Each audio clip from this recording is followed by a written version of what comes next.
Uh-oh, might be having some internet problems.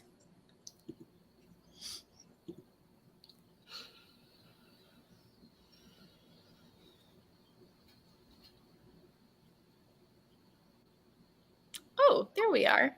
Internet. Like I was saying, I feel like I talk about kind of the heart story all the time, but maybe I don't, because it's like in my head. Like I'm always thinking about it. This is like truly what's at the root of all of it for me, is like knowing my own personal struggles with health, starting at such a young age. And then once I started meeting with people around their health, it gave me such a sense of like, I'm so not alone in that. Mm-hmm. So not alone in my experience of feeling alone and feeling unheard and feeling like I couldn't find the support that I needed. And every single person I meet with has a similar story. And that has taken me in my journey as a healthcare provider in a really different direction than I thought I was going to go. So this is something that's been on my mind and my heart recently. When I first became a functional medicine dietitian, my plan was actually to focus on folks with depression, anxiety, like the mental health component, and looking at how their physical health is impacting their mental health. And I do that some still. Like sometimes people will come to me specifically for that. But what I came to realize is that emotion that I was like wanting to tap into to support folks with, it's a through line no matter what you're dealing with, whether you're dealing with GI symptoms or fatigue or diabetes or whatever it is. Like there's an element there that's the human element I was trying to tap into. And I don't know, I'm like trying to think if I can like put words to this, but when you have some kind of a health struggle, there is a mental health component. You know, we act like the brain and body are so separate, but they're not. And so if you're struggling with your health in some way, maybe you're not diagnosed with depression, maybe you're not depressed, maybe you're not anxious, but there's an element there of an emotion. Maybe it's a fear, maybe it's a nervousness, maybe it is an anxiety, maybe it's like, you can't unseparate the two, because we know that our physical health, whatever that imbalance is sending signals to the brain. And also whatever that imbalance is will affect you in other areas of your life. I was speaking with someone yesterday who was saying that she felt incredibly lonely because she couldn't leave her home very much because of what was going on in her body.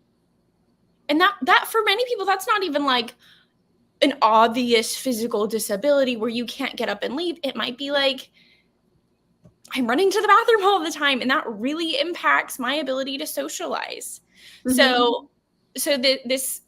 This reason why I went into this field of wanting to support people's mental health, it's actually taken on a really different role, because everyone deals with it in some way or another, even if that's not the primary reason they're seeking out support.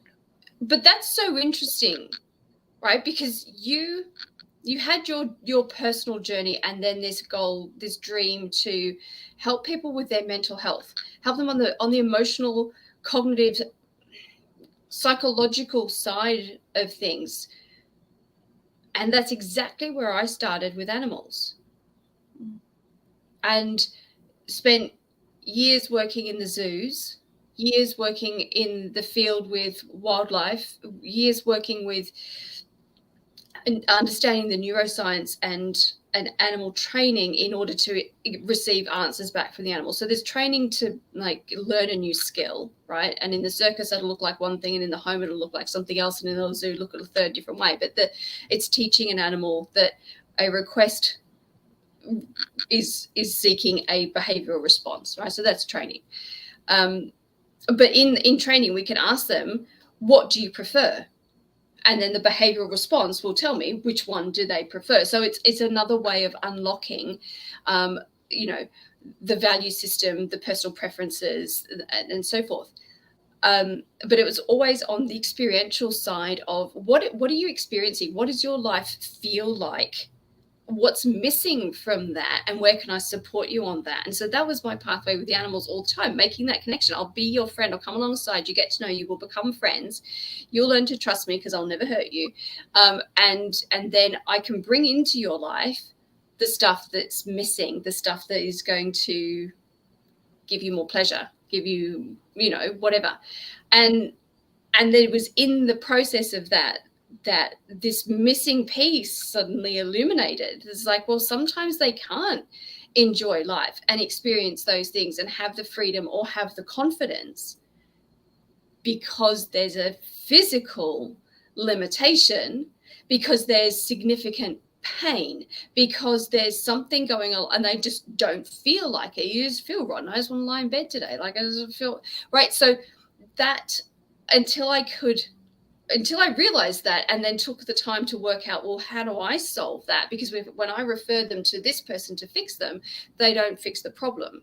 There's a Band-Aid solution and they come back to me and they're still suffering. So I was like, well, that doesn't work. I got to find the other. So our pathway have been parallel on this emotional, cognitive, psychological, whatever.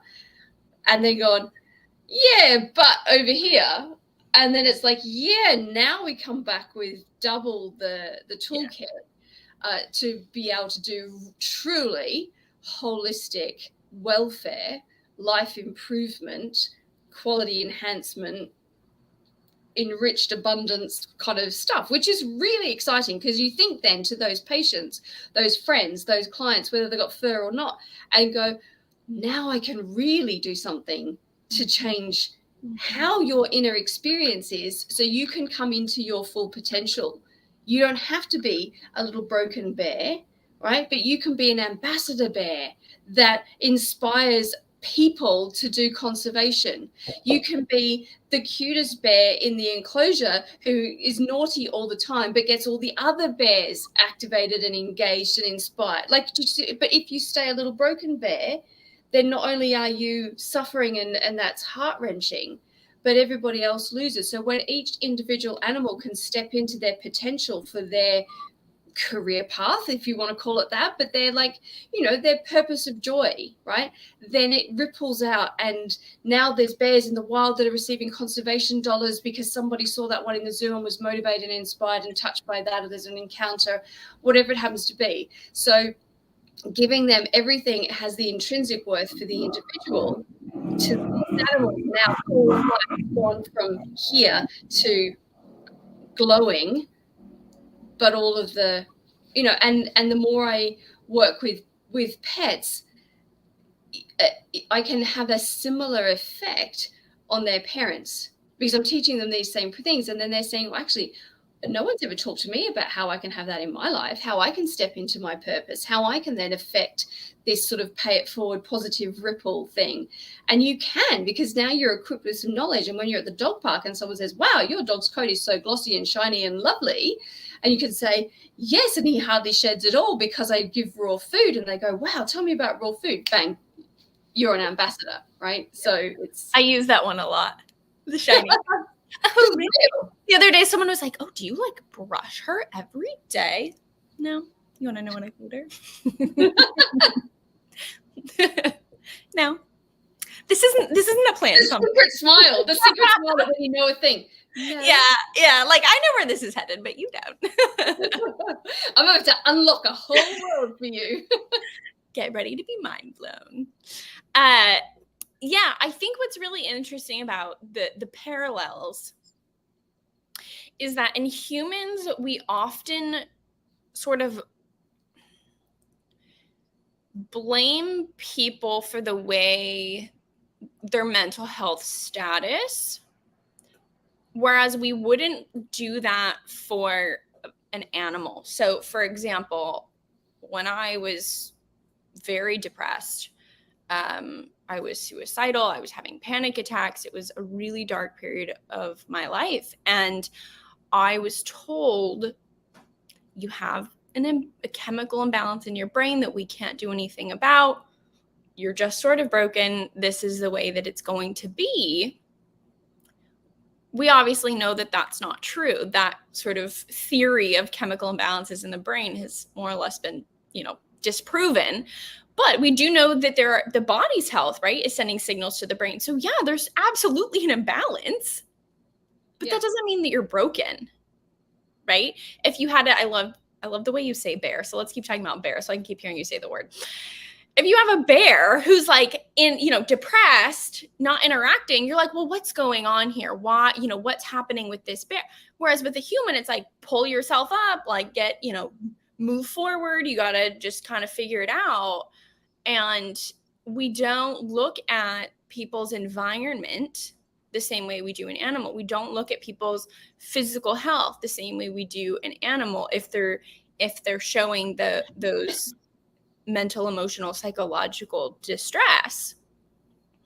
And so why do we do that for humans? Why do we pretend like things are disconnected? For me in my journey, it was multiple things. It was, yes, learning how to cope with learning coping strategies was absolutely huge, of course, because that was very real, what I was experiencing. So learning how to move through that. But also looking at past trauma, looking at my family environment, my not just family, but like my community environment. And then looking at my physical health, right? No one ever said, oh, these chronic infections you're getting, oh, always having a stomach ache, like these things are connected. No one ever said that. That was something I learned 10 years later through my own digging and desperation. And I hope that people I think that this is becoming more well known, this connection, but I also think that we're nowhere near where we need to be. We're nowhere near. I would agree with that. And in some ways, I think I have an answer to the question that you said earlier. It's like, why do we forgive the animals or accept that or understand that it's not their fault? And yet for people, we're more judgmental. And when you go into animal ethics and animal morality and things like that, there's a thing called moral agency. And so you have, as a human, you have agency, right? Legally, you have the status of being an individual. You have rights, you have freedoms, you have things that are guaranteed, enshrined by law. And animals are still categorized as things, right? There's their possessions, their objects. You can be traded, their life is, if you kill one, you don't go to jail for murdering, right? So it's totally different. And so you have moral agents and moral subjects. So an animal is a moral subject. They are subject to the morality and the conditioning and the care and whatever that we give them. And if we don't do a good job of it, they've got no recourse to say, hey, can I have a different owner, please? So we have moral agency to look after them. And I truly believe that it's for me, and this may not gel with everybody, but for me, there's no difference between having a dog or having your own child, right? You have an innocent, dependent, unable to survive without you, living entity, right?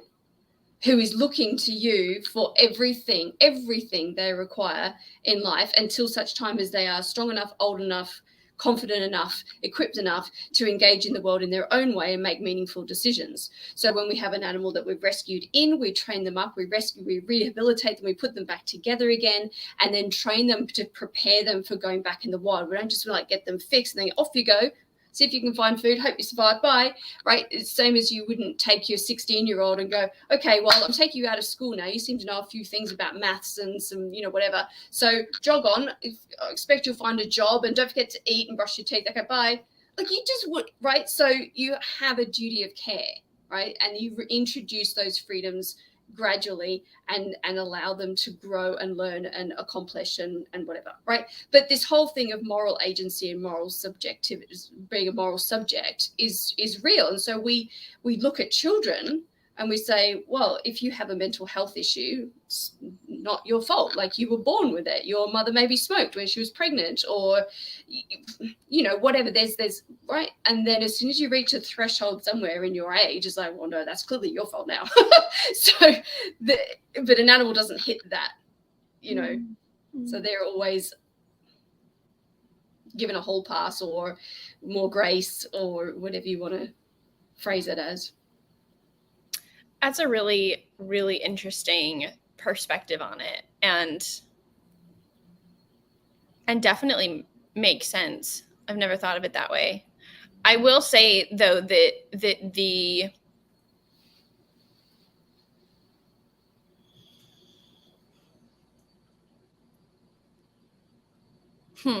I feel like there's a piece that ties over into kids still, like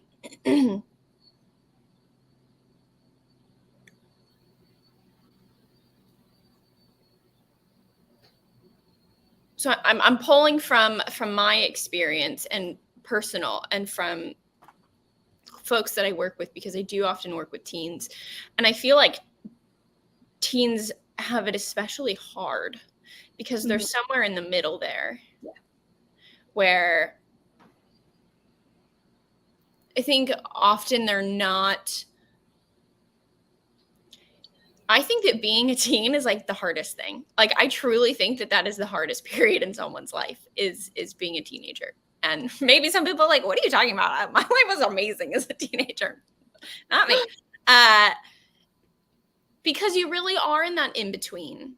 And I think that often teens' mental health it's not taken quite as seriously, because people often think like, well, you're 13. Like, what do you have to worry about? You know, like, what you haven't experienced anything yet. Like, you just wait. When in reality, those struggles that you experience are very intense, and there are very real struggles around you. So it's kind of both and yet, as teens, going back to this physical health piece, as teens, you're in a period of life where everything is shifting. Hormones are changing, your body structure is changing, plus your environment is changing as you go into high school, and all these different factors and pieces. And so it makes sense as well that from that perspective of both this kind of moral agency, they're in a period of time where more responsibility is being placed on them versus you're the innocent one. It's like, okay, well, now you got to start owning it, right? You got to start being your person. And then everything else around them is changing, can be difficult. And I often see a lot of teens with health problems, maybe not full blown, but a lot of things going on. And so I guess it's a really, I haven't thought of it this way before. So I'm kind of processing this. So it's a really interesting element to adding into the equation why mental health is so important for young people. And again, this element of there is so much you can do as either the individual, as the teen, or as someone in their community, supporting them to help support them. And I think this goes back to what we always talk about, which is a major, major lack in our education system of teaching, of equipping people to understand their health and their body in a way that really translates into the real world. And because it's not in our education system, most people also aren't getting very much of it at home because their parents also didn't really learn a whole lot. And so it adds to this equation. I don't know where I'm going with this. I'm just kind of rambling at this point. Yeah, but I mean, that's you're processing out loud now because this is a new thought. We've never talked about this before, right? So I think what it comes down to, though, is when you have enough community, right? And that word is going to mean different things to different people. But really, I'm looking on a macro scale, right? So you need layers of that. You need the immediate blood family that you have. You need the family that you choose yourself, which we call our friends, right? Who can sometimes be closer than the blood family, right? Because we actually get to pick which ones we want. Then we have the people who live around us, our neighbors, our literal instant community of being able to, oh, I've run out of sugar. Do you have some sugar? And you pop next door, right? Or I'm going to be out. Would you mind collecting a parcel for me? Or, oh, hello, Mr. So-and-so. Good morning. Nice to see you on the street when you go down and buy the paper. Whatever it happens to be, though, that human interaction, the milk of human kindness kind of thing, you can smile at someone and make their day, you know, that kind of interactive thing.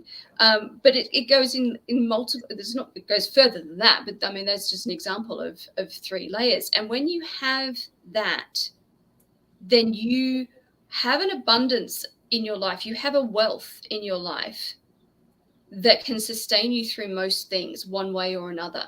Because even if you are sick, even if you are feeling depressed, even if you are going through a grieving period or something like that, you know that you're not alone. You know that there are people who care. They might not be right in front of you, maybe they are, but you know, if you wanted to, you could ask and someone would.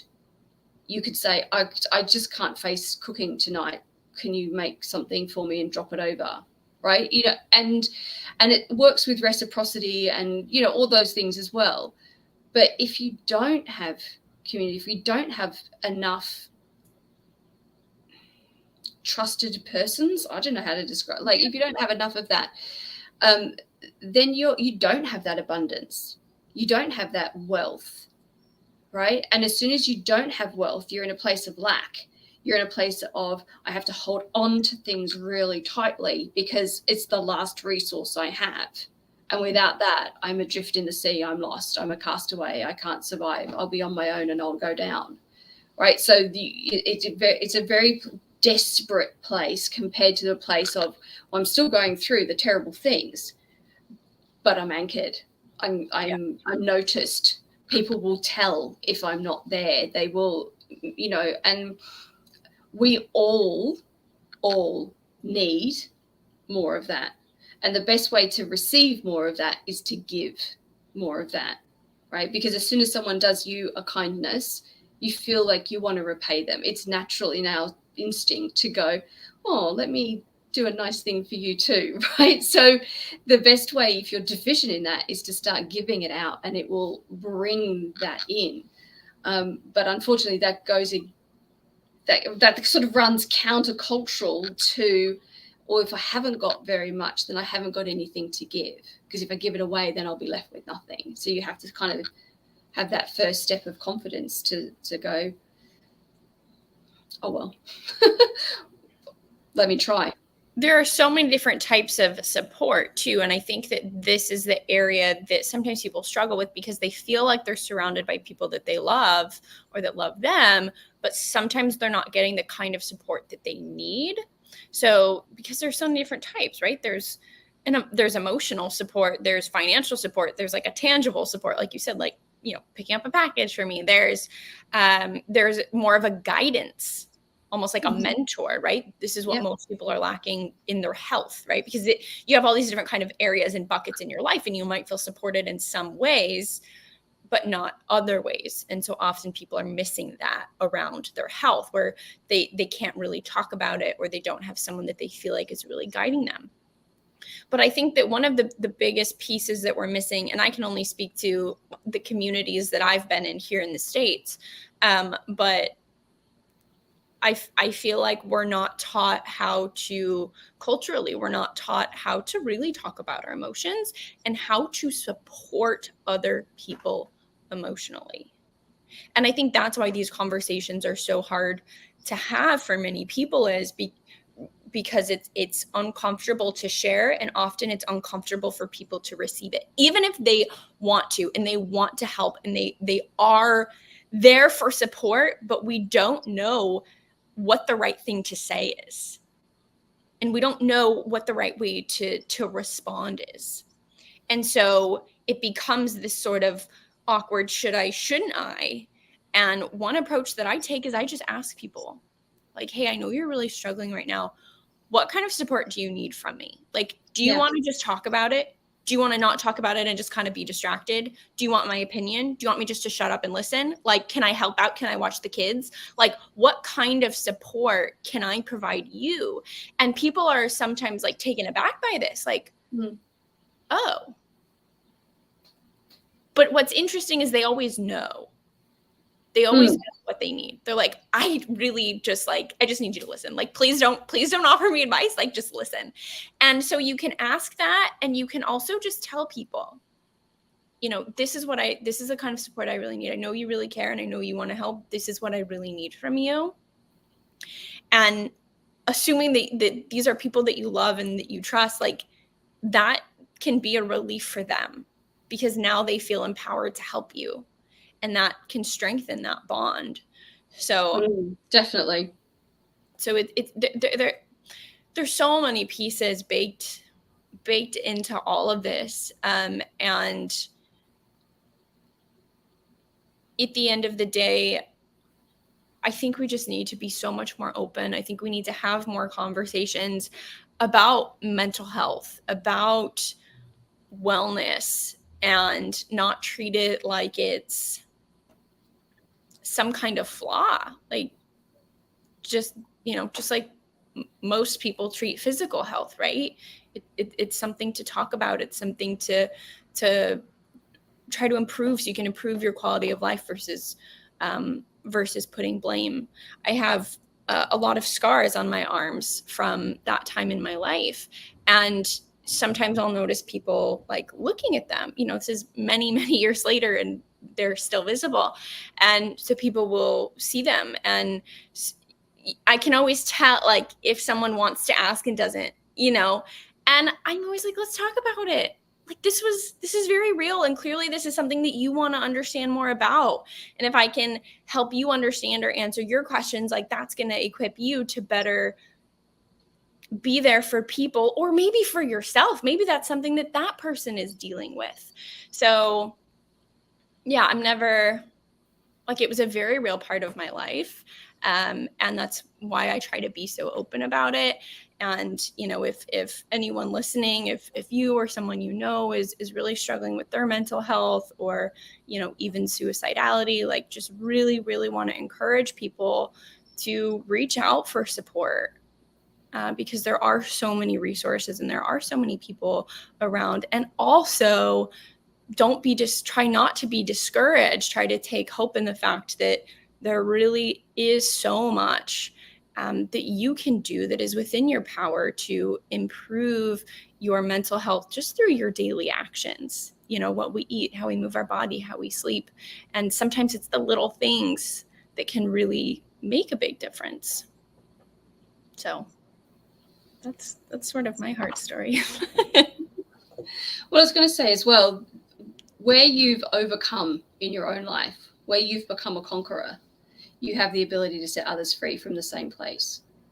So you overcame that dark period. You overcame the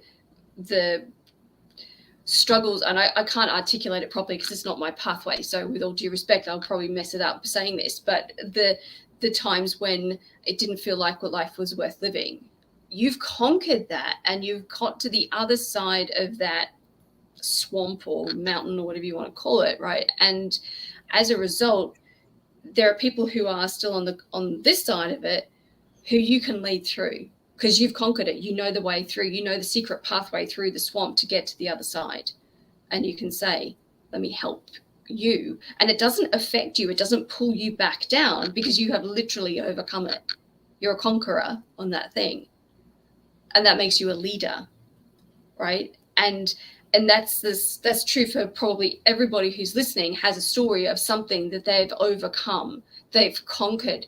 Nobody gets out of life unscathed, right? So there's always going to be a story, whether it's loss or a divorce or, I don't even know, like, we all know what the horrible things of life are. Let's not list them. But you came out of it with wisdom. You found something in you strong enough to overcome what looked like the biggest, blackest, darkest thing looming over your shoulder. That's huge. And that empowers us to then give that gift of the secret way to freedom to someone else who doesn't cope. And the question that you ask people, what is it you need? How can I support you? And even sometimes saying, I do not have the words. I literally have nothing in my head that I can say that's going to make this situation feel better, look better, go away, right? But what I can do is be your friend. I can sit down next to you in the curb and we can cry together. Or I can, right? Whatever that happens to be. And people, you know, I mean, when someone said that to me in my like dark days, then that's like, thank you, because I just didn't want to be alone. Like the emotional stuff is so overwhelming that you just feel cut off from reality. And then as a result of that, you feel like you're alone. And to have someone say, you're not alone. I don't have the answers, but you won't have to be by yourself in this. Mm-hmm. Is the difference between light and dark. Yeah. Well, on the note that really everyone listening is a conqueror in some way, I think that's a really beautiful place to end it, because everyone's journey does look different in terms of what they've overcome. But you can't get to be an adult living in this world without being a conqueror. And right, exactly. And reaching out and using that knowledge to lift other people up, I think is really the path forward for us as a kind of community on this earth. Yeah. I mean, if everyone did everything with kindness, it would transform the universe. Well said. Well, until next week, we'll be back with another live.